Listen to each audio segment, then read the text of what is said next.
Eu vim ver se você tá bem.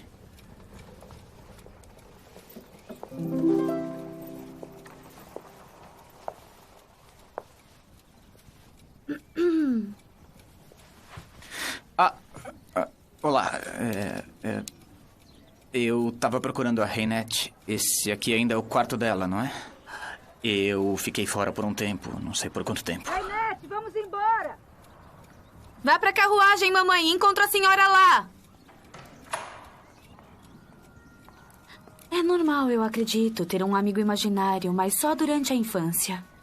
Devo parabenizá-lo por sua persistência. Reinette?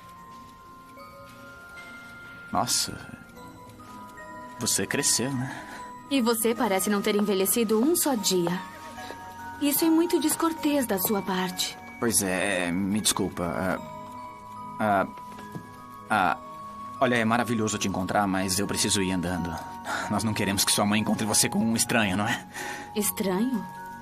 Como poderia ser um estranho pra mim? Eu te conheço desde que tinha 7 anos. Eu acho que sim. Eu vim pelo caminho mais rápido. Bem, você parece ser de carne e osso, mas isso é um absurdo. A razão me diz que você não existe. Você não vai ouvir a voz da razão, né? Mademoiselle, sua mãe está ficando impaciente. Só um momento! Tantas perguntas. Tão pouco tempo.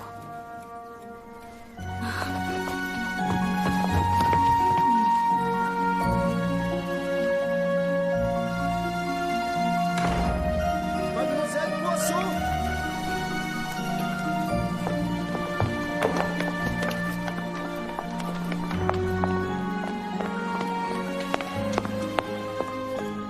Poisson?